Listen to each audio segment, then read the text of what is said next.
విఘ్నేశ్వరుని యొక్క చవితి నాడు చదవవలసినటువంటి కథ అంటూ ఏదైనా ఉంటే శమంతకోపాఖ్యానం ఒకటే. నిజానికి శ్రీకృష్ణుడు ఎందుచేత నీలాప నిందలు పొందవలసి వచ్చింది అంటే ప్రసేనుడితో కలిసి ఆయన వేటకి వెళ్ళాడు. సత్రాజిత్తు సూర్యుడి యొక్క అనుగ్రహంతో శమంతకమణిని సంపాదించాడు. సంపాదించినటువంటి శమంతకమణి రోజు బంగారం ఇస్తుంది. బంగారం ఒకటే కాదు, దానికి ఒక లక్షణం ఉంది. అది ఎక్కడ ఉంటుందో అక్కడ దుర్భిక్ష ఉండదు, అనావృష్టి ఉండదు, అతివృష్టి ఉండదు, ఈతి బాధలు ఉండవు, వ్యాధులు ఉండవు, అగ్ని సంబంధమైన ఉపద్రవాలు ఉండవు, అకాల మరణాలు ఉండవు. కానీ శమంతకమణిని ధరించాలి అంటే అంతఃశౌచము బహిశౌచము రెండూ ఉండాలి. మనసు శౌచంతో ఉండాలి, ఏ విధమైనటువంటి అపవిత్ర భావనలు ఉండకూడదు. పైకి శరీరం అపవిత్రమై ఉండకూడదు. ఆ సత్రాజిత్తు శమంతకమణిని ధరించి వస్తుంటే సూర్యుడు వస్తున్నట్లుగా అనిపించింది. కృష్ణ భగవానుడు పిలిచన్నాడు, ఆయన తలుచుకుంటే ఇవ్వలేడు. శ్రీహప్పతి లోకానికి మార్గదర్శనం చేయడానికి దేశాభ్యున్నతి కొరకు ఆ మణిని నువ్వు తీసుకెళ్లి ఉగ్రసేనుడికి ఇవ్వయా, అది పెట్టే బంగారంతో దేశాభివృద్ధి చేస్తాడు మహారాజు అన్నాడు. కృష్ణుడు అడిగాడు, అసలే చిన్నతనం నుంచి వెన్న దొంగ అని పేరు, తన దగ్గర మణి ఎత్తుకుపోతాడేమోనని కృష్ణుడి పట్ల అపవిత్రమైన భావన చేశాడు సత్రాజిత్తు. చేసి మణిని పట్టుకెళ్ళి తన తమ్ముడు ప్రసేనుడికి ఇచ్చాడు. ఎందుకైనా మంచిది, వీడి జాగ్రత్తగా ఉంచుతాడని. ప్రసేనుడు వేటకి బయలుదేరాడు. ప్రసేనుడితో కృష్ణుడు కూడా వెళ్ళాడు. అది భాద్రపద మాసంలో వచ్చినటువంటి శుక్లపక్ష చవితి ప్రదోష వేళ అయింది. ఈ ప్రసేనుడు శరీర శోధనకి వెళ్ళాడు. శరీర శోధన అంటే మూత్ర విసర్జన చేయడం. మూత్ర విసర్జన చేశాడు. అరణ్యంలో కాళ్ళు కడుక్కోవడానికి అవకాశం లేదు. మూత్ర విసర్జన చేసి కాళ్ళు కడుక్కోకుండా, చేతులు కడుక్కోకుండా, ఆచమనం చేయకుండా, కనీసం కాళ్ళు కడుక్కోకపోతే అపవిత్రత వస్తుంది శరీరానికి. వాడు ఉత్తమ కర్మలకు పనికిరాడు. అది అపవిత్రత వస్తుంది. కాబట్టి ఏ పవిత్రమైనటువంటి చోటుకి ఇక అంగీకరింపబడడం. కాబట్టి కాళ్ళు కడుక్కోకపోతే శౌచం ఉండదు. ఆ ప్రసేనుడు మూత్ర విసర్జన చేసి కాళ్ళు కడుక్కోలేదు. కడుక్కోకుండానే శమంతకమణిని ఒంటి మీద ఉంచుకున్నాడు. అలా అపవిత్రత ఉంది కాబట్టి ఇప్పుడు చంపేస్తుంది శమంతకమణి. అందుకని సింహం వచ్చి ప్రసేనుడిని చంపేసింది. అది ప్రదోష వేళ, చీకటి పడిపోయింది, కనపడలేదు ప్రసేనుడు. చీకట్లో ఏం వెతుకుతానని కృష్ణుడి ఇంటికి వెళ్ళిపోయాడు. ప్రదోష వేళలో ప్రసేనుడి కోసమని తలెత్తి చూస్తుండడంలో ఆకాశంలో చంద్రుడు కనబడ్డాడు. ఆ చంద్రుడు కనబడ్డాడు కాబట్టి నీలాప నిందలు కృష్ణుడికి రావాలి. ఇప్పుడు పాపం ఆయన ఇంటికి వెళ్ళిపోయాడు. నిన్నను అడిగాడు మణి, ఇవాళ ఇవ్వలేదు, అందుకని చెప్పేసి నా తమ్ముణ్ణి ఆయనే చంపేశాడన్నారు. మరునాడు ప్రసేనుడి యొక్క బంధువులందరినీ వెంట పెట్టుకుని కృష్ణ పరమాత్మ అరణ్యంలోకి వెళ్ళారు. ఎంత చమత్కారం అనుకుంటున్నారు. శ్రీకృష్ణ అవతారంలో బహుశः శమంతకోపాఖ్యానంలో ఆయన పడినన్ని కష్టాలు ఏ విషయంలోనూ పడలా. తీరా వెళ్ళేటప్పటికి ప్రసేనుడి గుర్రం చచ్చిపోయి ఉంది, ఎముకలు మాత్రమే ఉన్నాయి. ప్రసేనుడు లేడు, ప్రసేనుడి ఎముకలు ఉన్నాయి. ప్రసేనుడి యొక్క ఆభరణాలన్నీ ఉన్నాయి, శమంతకమణి లేదు. కృష్ణుడు అన్నాడు, ఇది బహుశः ఏదో క్రూర మృగం తినేసింది మాంసం అంతా, అందుకే ఎముకలు ఉన్నాయన్నాడు. అంటే వచ్చిన వాళ్ళు అన్నారు, కృష్ణుడి మీద అనుమానం కదూ ప్రసేనుడి బంధువులకి, సత్రాజిత్తు బంధువులకి. అవునులే, నిన్న రాత్రి నువ్వు చంపేసి శమంతకమణి ఎత్తుకుపోయావు, అందుకే అది ఒక్కటే లేదు, మిగిలిన నగలు ఉన్నాయి. నువ్వు చంపి వెళ్ళిపోయావు, రాత్రి సింహం తినేసింది, చంపింది మాత్రం నువ్వే. అమ్మ బాబోయ్, ఎలా ఈ నీలాపనింత తప్పించుకోవడం? మళ్ళీ బయలుదేరాడు. గుర్రపు అడుగుజాడల దగ్గర సింహపు అడుగుజాడలు కనబడ్డాయి. ఇదిగో సింహం చంపింది అని సింహం వెంట బయలుదేరాడు. మేం చెప్తున్నది అదే, సింహమే వచ్చి తినేసింది, చంపింది నువ్వు అన్నారు. సింహం అడుగుజాడల వెంట వెడితే భల్లూకం అడుగుజాడలు కనబడ్డాయి. భల్లూకం అడుగుజాడలు పట్టుకుని వెడితే ఓ గుహలోకి వెళ్ళాడు. గుహలోకి వెళ్ళడానికి కటికి చీకటి కాంతి, ఇది నీలమణి, ఆయన దేహకాంతి ఆయనకి దీపమైంది. కృష్ణం వందే జగద్గురుం. ఆ గుహలోకి వెళ్ళాడు. ఓ మంచి యవ్వనంలో ఉన్న పిల్ల ఓ పిల్లవాణ్ణి ఆ ఊయలలో పడుకోబెట్టి ఊపుతోంది. దాని మీద శమంతకమణి కట్టుంది. ఆ ఊయలలో ఉన్న పిల్ల, చంటి పిల్లని ఎందుకు పెళ్లి చేసుకుంటాడండి కృష్ణుడు? ఏం చేసుకుంటాడు పెళ్లి చేసుకుని? ఆ పిల్లని పెళ్లి చేసుకున్నాడని రాయకూడదు. ఆ ఊయలలో ఉన్న పిల్లవాడు జాంబవంతుడి కొడుకు, వాడి పేరు సుకుమారుడు. యవ్వనంలో ఉండి ఊయల ఊపుతున్న పిల్ల దాది కాదు, ఆమె జాంబవతి, జాంబవంతుని కూతురు. విష్ణు పురాణంలో పరాశర మహర్షి స్పష్టంగా చెప్పారు. ఆమె కృష్ణుణ్ణి చూసింది గుహలోకి వస్తుండగా. చూస్తూనే ఆయన ముగ్ధమోహన రూపం చూసి ఆకర్షింపబడి అమ్మ బాబోయ్ తెలియక వచ్చేస్తున్నాడు, ఇంత అందంగా ఉన్నాడు, పరపురుషుడు లోపలికి వచ్చాడని తెలిసిందా, నిద్రపోతున్న మా నాన్న లేచొస్తాడు జాంబవంతుడు, లేచొచ్చాడా యుద్ధం చేస్తే ఈయన్ని చంపేస్తాడేమో, ఇంత అందంగా ఉన్నాడు, బహుశः శమంతకమణి కోసమే వస్తున్నాడు, ఈ మణి ఇక్కడికి ఎలా వచ్చిందో నేను ఈయనకి చెప్తున్నట్టుగా కాకుండా పాట పాడతాను, పాట ద్వారా గ్రహిస్తాడని ఆవిడంది. సింహ ప్రసేనమవధీహి సింహో జాంబవతాహత సుకుమార కమారోధీహి తవ హ్యేషా స్యమంతక అంది. సుకుమారక అంటే ఓ పిల్లాడా, ఆ ఉయ్యాల్లో పడుకున్న తమ్ముడు, వాణ్ణి చూసింది. సింహ ప్రసేనమవధీహి, సింహం ప్రసేనుణ్ణి చంపింది, ప్రసేనుణ్ణి జాంబవంతుడు చంపాడు, జాంబవంతుడు శమంతకమణి తెచ్చాడు, అదిగో వేలాడుతోంది. ఓ పిల్లాడా అది నీకేరా ఏడవకంది. అంటే ఏమిటి దాని అర్థం? పిల్లాడికి అర్థం అవుతుందనే చంటి పిల్లాడికి వచ్చిన కృష్ణుడికి చెప్పాలని, నాన్నకి తెలియకూడదు చెప్తున్నట్టు, ఏడుస్తున్న పిల్లాడికి మణిని చూపించి చెప్తున్నట్టు పాట పాడింది. లేచి రానే వచ్చాడు జాంబవంతుడు. వచ్చాడు, యుద్ధం ప్రారంభమైంది. 21 రోజులు జరిగింది. అప్పుడు అర్థమైంది గత జన్మలో రామచంద్రమూర్తిని యుద్ధం వరమడిగాడు. యుద్ధం కూడా కాదు, యథార్థానికి కౌగిలించుకుంటానని అడిగాడు. హనుమకొక్కరికే కటాక్షించారు. నీ శరీర ఆలింగనం కావాలి, ఇంత అందంగా ఉంటావు కదా, పుంసాం మోహన రూపాయ పుణ్యశ్లోకాయ మంగళం, రామా నిన్ను కౌగిలించుకుంటానన్నాడు. ఈ జన్మలో ఆ సుఖం, ఆ ఆలింగనం ఒక్క సీతమ్మకే, పరులకి ఇవ్వను, వచ్చే అవతారంలో నీ ముచ్చట తీరుస్తానన్నాడు. బ్రహ్మగారు ఎంత ఆయుర్దాయమో జాంబవంతుడు అంత ఆయుర్దాయం, ఆయన ఆవలింతలోంచి పుట్టాడు. అందుకని ఆయన ఏం చేశాడు, ఇప్పుడు జాంబవంతుడిగా ఉన్నాడు, ఆయన కోర్కె తీర్చడానికి రాముడు కృష్ణుడిగా ఇప్పుడు వచ్చాడు. 21 రోజులు యుద్ధం జరిగింది. బలం తగ్గిపోతుంటే జాంబవంతుడికి అర్థమైంది ఈయన రాముడు రా అని. స్తోత్రం చేసి శమంతకమణిని ఇచ్చాడు, తన కూతుర్ని జాంబవతిని ఇచ్చాడు. ఊయల ఊపుతున్న యవ్వనంలో ఉన్న పిల్ల, పసిపిల్ల కాదు, మళ్ళీ బాగా జ్ఞాపకం పెట్టుకోండి ఆ విషయం.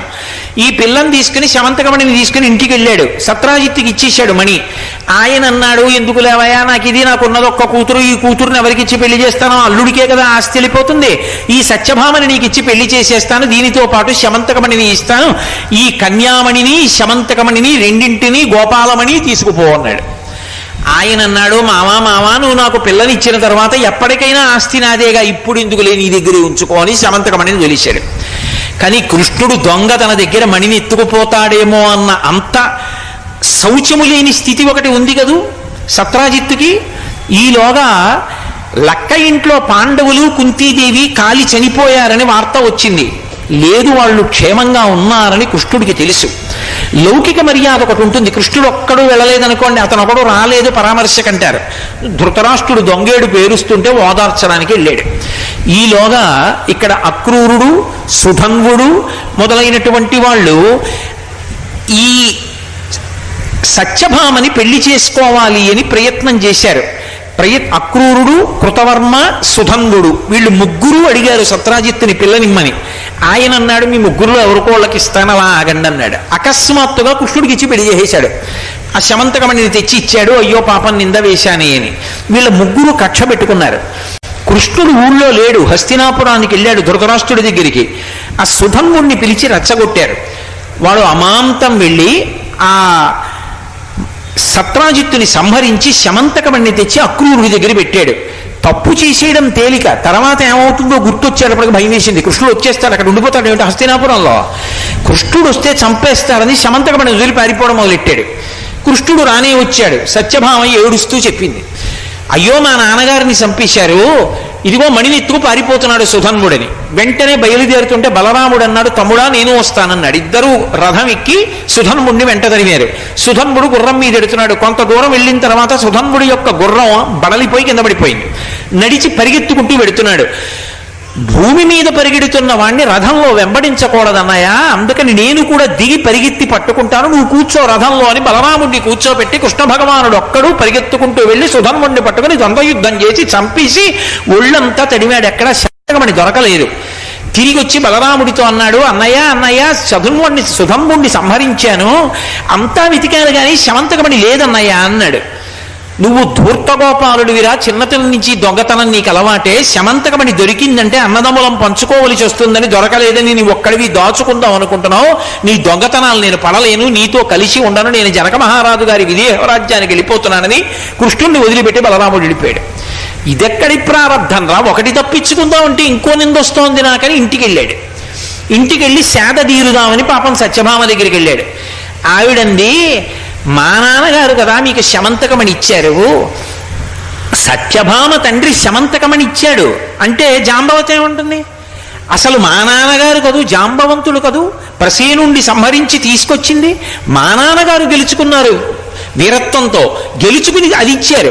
మా నాన్నగారు ఇస్తే సత్యభామ తండ్రి ఇచ్చారంటారేంటి మీరు అని, సత్యభామ తండ్రి ఇచ్చాడనేటటువంటి కీర్తి జాంబవతి ఒప్పుకోదని, జాంబవతి మీద ప్రేమతో ఆ మణి కనపడలేదని చెప్తున్నారు. మీరు జాంబవతి దగ్గర పెట్టారు, నా దగ్గరికి వచ్చారు అని సత్యభామ నిందించింది. అమ్మ బాబో ఇదెక్కడ కూడా అనుకుని జాంబవతి దగ్గరికి వెళ్ళాడు. ఆవిడంది, మా నాన్న ప్రసేనుణ్ణి చంపి మణిని తీసుకొచ్చాడు, నన్ను మణిని మీకు ఇచ్చాడు, కానీ మా నాన్నగారు మణినిచ్చారు అంటే సత్యభామ నొచ్చుకుంటుంది. అసలు సత్రాజిత్తు కదా సూర్యుడి దగ్గర నుంచి తెచ్చాడని కీర్తి ఆయనకి కట్టబెడదామని మణి పోయిందని చెప్పి సత్యభామ దగ్గర దాచారు. పాపం మా నాన్నగారు ఇచ్చిన మణి ఆయన వాళ్ళ నాన్నగారు ఇచ్చినట్టు చెప్పాలనుకుంటున్నారు. మీది తప్పని జాంబవతి చెప్పి పొడిచింది. ఇదేమిటి ఎక్కడికెడితే అక్కడే నిందలే, అసలు శమంతకమనే ఇది అనుకునేలోగా అది ఎక్కడుందో కనపడలేదు. ఎక్కడుందో అక్రూరుడి దగ్గర ఉంది. అక్రూరుడు ఏం చేశాడు, ఆ మణి చేత్తో పట్టుకున్నాడు. పట్టుకున్న తర్వాత చిచి కృష్ణ భగవానుడికి దూరం అయ్యాను, తప్పు పని చేశానని మనశ్శాంతి కోసం కాశీ వెళ్ళిపోయాడు. కాశీ వెళ్ళేటప్పటికి మనశ్శాంతి కలిగింది, మళ్ళీ భక్తి కలిగింది, అంతఃశౌచం కలిగింది, బహిశౌచం కలిగింది. రోజు పెట్టిన బంగారంతో అన్నదానం చేస్తున్నాడు. కాశీ పట్టణం సస్యశ్యామలంగా ఉంది. ఇక్కడ కృష్ణ భగవానుడికి లేనిపోని నిందలన్నీ వచ్చి తలపట్టు కూర్చున్నాడు. ఓ రోజున నారదుడు వచ్చాడు. ఏమిటి నారదా, ఎంత ప్రయత్నం చేసినా పోకపోగా నింద మీద నింద, నింద మీద నింద వస్తోంది, ఏమిటిదంతా అని అడిగాడు. ఏమీ తెలియని వాళ్ళే, సర్వజ్ఞుడై ఉండి కూడా. నారదుడు అన్నాడు, ప్రసేనుడితో కలిసి వేటకెళ్ళినప్పుడు భాద్రపద శుక్లపక్ష చవితి నాడు తలెత్తి చూశావు, చంద్రుడు కనబడ్డాడు, అందుకని నీలాపనింద. ఎందుకు భాద్రపద శుక్ల చవితి నాడు నీలాపనిందలు ఎందుకు వస్తాయి అంటే, అప్పుడు నారద మహర్షి చెప్పారు, మహానుభావుడు ఆ విఘ్నేశ్వరుణ్ణి చంద్రుడితో పోలుస్తారు. శుక్లాంబరధరం విష్ణుం శశివర్ణం అంటున్నాం కదా. శశి అంటే చంద్రుడు, చంద్రుడి యొక్క కాంతి. ఆయన అన్ని లోకాలు తిరుగుతూ ఉంటాడు విఘ్నేశ్వరుడు. భాద్రపద శుక్ల చవితి ఆయన అవతార స్వీకారం చేసిన రోజు. అన్ని లోకాలు వెడుతూ ఆయన చంద్రమండలానికి కూడా వెళ్ళాడు. చంద్రమండలానికి వెళ్ళేటప్పటికి చంద్రుడు చూశాడు. చంద్రుడు చాలా అందగాడు అని కవులు పురాణాల్లో కావ్యాల్లో వర్ణిస్తారు. విఘ్నేశ్వరుడు పైకి మరుగుజ్జుగా ఉంటాడు, పెద్ద లంబోదరం, గజవక్త్రం, తొండం ఇవన్నీ ఉంటాయి. ఆ పైనుంచి చంద్రుడు చూసి ఎలా ఉన్నాడో చూడని పకపక పకపక నవ్వాడు. విఘ్నేశ్వరుడు చూశాడు, ఒరే పైకి అందంగా ఉండడం కాదురా, లోపల అందంగా ఉండాలి మనిషి. నీకు అహంకారం పెరిగిపోయింది, పైకి అందంగా ఉంటానని. అసలు తప్పులన్నీ నీవి, అందరు భార్యలతో సమానంగా ఉండకుండా ఒకప్పుడు కుష్ఠవ్యాధిగ్రస్తుడవయ్యావు, మర్చిపోయావు చేసిన తప్పులు. కాబట్టి నీకు శాపం ఇస్తే తప్ప నీ అహంకారం పోదని, నిన్ను ఎవరైనా చూస్తే వాళ్ళకి నీలాపనిందలు వస్తాయని చెప్పించాడు. చీకటి పడేటప్పటికి జనులందరూ బయటకు వచ్చి, బాబాయ్ చంద్రుడు కనపడతాడేమో, ఇదో పెద్ద గొడవ, ఈనోడు ఆకాశంలోని నింద చేయడం మొదలెట్టారు. అందరూ తలపైకెత్తి చూడడం మానేశారు. అప్పటి వరకు చంద్రుడిని చూసి కవిత్వాలు చెప్పిన వాళ్ళందరూ చంద్రుడు అన్న పేరెత్తడం మానేశారు, చూడడం మానేశారు. సిగ్గుపడిపోయి ఎందుకు నేను రాత్రుళ్ళని చెప్పి చంద్రుడు పాలసముద్రంలోకి వెళ్ళిపోయాడు. చంద్రుడు పాలసముద్రంలోకి వెళ్ళిపోతే ఓషధులు ప్రకాశించడం మానేశాయి. ఓషధులు అంటే వరి గోధుమలు ఇవన్నీ కూడా అవి పండడం మానేశాయి. అప్పుడు దేవతలందరూ బ్రహ్మగారి దగ్గరికి వెళ్ళారు. ఇదేమిటండి చంద్రుడు పాలసముద్రంలోకి వెళ్ళిపోయాడు ఎలాగా మరని అంటే, ఆయన అన్నాడు, గణపతి మహానుభావుడు పరమ, అందుకే ఆయన పూజలో అసుతోషాయ నమః అని ఒక నామం, చిన్న పని చేస్తే చాలు పొంగిపోతాడు, ఇంత గరిక వేస్తే చాలు పరవశిస్తాడు. కాబట్టి చంద్రుణ్ణి విఘ్నేశ్వర వ్రతకల్పం చేసి విఘ్నేశ్వరుడి దగ్గరికి వెళ్ళమన్నారు. పాలసముద్రం దగ్గరికి వెళ్ళి పిలిచారు చంద్రుణ్ణి. ఆయన చవితి నాడు వ్రతం చేసి విఘ్నేశ్వరుడి దగ్గరికి వెళ్ళాడు. ఇప్పుడు విఘ్నేశ్వరుడు అన్నాడు, ఒరే నువ్వు చేసిన తప్పు ఒప్పుకున్నావురా, తప్పు ఒప్పుకున్నవాడు చాలా గొప్పవాడురా, నీ తప్పు చేయలేదని వాదించినవాడు కాదు, తప్పు ఒప్పుకున్నవాడు గొప్పవాడు. అందుకే నిన్ను చూస్తే నాకు ఎంత సంతోషంగా ఉందో తెలుసా అని ఆయన నృత్యం చేశాడు విఘ్నేశ్వరుడు. ఎవరు చెయ్యాలి? చంద్రుడు చెయ్యాలి. అమ్మయ్య పోన్లే ఇన్నాళ్ళకి విఘ్నేశ్వర కటాక్షం కలిగిందని. చంద్రుడు చేయలేదు, ఆయన చేశాడు. అంత ప్రసన్న హృదయుడు, అందుకే నృత్య గణపతి స్వరూపం వచ్చినప్పుడు. అటువంటి గణపతి 365 రోజుల్లో నిన్ను ఏ రోజు చూసినా పర్వాలేదు, ఈ శుక్లపక్ష చవితి నాడు మాత్రం చూడకూడదు. భాద్రపద మాసంలో నా అవతారం స్వీకారం జరిగిన రోజున సరేనన్నారు. ఆ ఒక్కరోజు జాగ్రత్తగా ఉండడం మొదలుపెట్టారు. అది చెప్పి నారదుడు అన్నాడు, కృష్ణ నువ్వు ఆ రోజున ఆకాశంలో చంద్రబింబాన్ని చూశావు, అదిగో అందుకు నీలాపనిందలు. మరి ఏం చేయమంటావు నన్ను? వ్రతకల్పం చెయ్యి. విఘ్నేశ్వర వ్రతకల్పం చేస్తే విఘ్నేశ్వరుడు ప్రత్యక్షం అవుతాడు. కాబట్టి విఘ్నేశ్వర వ్రతకల్పం చేశాడు. విఘ్నేశ్వర వ్రతకల్పం చెయ్యగానే విఘ్నేశ్వరుడు ప్రత్యక్షం అయ్యాడు మేనమామ ముందు. మావా ఇవాళతో నీ కష్టాలన్నీ పోయాయి, నీకు నీలాపనిందలు పోయాయి, ఏ ఇబ్బంది ఉండదు. అదిగో కాశీపట్టణంలో ఉన్నాడు అక్రూరుడు, అక్కడుంది శమంతకమణి, అక్రూరుడికి కబురు చెయ్యి అన్నాడు. అక్రూరుడికి కబురు చేశాడు కృష్ణుడు. అమ్మయ్య కృష్ణుడు నన్ను పిలిచాడు అంతే చాలని అక్రూరుడు పరిగెత్తుకొచ్చాడు. ఇదిగో నా దగ్గరుంది శమంతకమణి, సుధంబుడు చంపి సత్రాజిత్తు దగ్గర నుంచి తీసుకొచ్చాడు, కృష్ణ తీసేసుకోమన్నాడు. కృష్ణుడు అన్నాడు, నా దగ్గరొద్దు, అంతఃశౌచం బహిశౌచం ఉన్నవాడివి నువ్వు నీ దగ్గరే ఉంచుకొని ద్వారకానగరంలో ఉండన్నాడు. అక్రూరుడు ద్వారకానగరానికి రాగానే చక్కగా వర్షాలు పడ్డాయి, అతివృష్టి అనావృష్టి చీడ పీడ అంటువ్యాధులు అన్నీ పోయాయి. మహాభక్తుడు అక్రూరుడు ద్వారకానగరంలో ఉండిపోయాడు. శమంతకమణి దొరికింది, జరిగిన కథ తెలిసింది, నీలాపనిందలన్నీ పోయాయి. కృష్ణుడు అన్నాడు, మేనల్లుడా విఘ్నేశ్వరుడా, నేను కాబట్టి ఇంత కష్టపడి ఈ శమంతకమణి ఎక్కడుందో పట్టుకోగలిగాను. సామాన్యుడైన మనుష్యుడి మీద నీలాపనిందలు పడితే ఎలా తట్టుకుంటాడు? కుంగి కృషించి శరీరం వదిలేయడు. అందుకని భాద్రపద శుక్ల చవితి నాడు కూడా నీలాపనిందలు రాకుండా ఉండాలంటే ఏం చెయ్యాలో శాపావకాశం ఇయ్యన్నాడు. అంటే విఘ్నేశ్వరుడు అన్నాడు, మామయ్య మన ఇద్దరి మధ్య జరిగిన ఈ కథ ఉందే శమంతకోపాఖ్యానం, ఇది చదువుకుంటే చాలు. విఘ్నేశ్వర చవితి నాడు ఇదొక్కటి చదువుకుంటే ఆకాశంలో చంద్రుణ్ణి చూసినా నీలాపనిందలు రావు.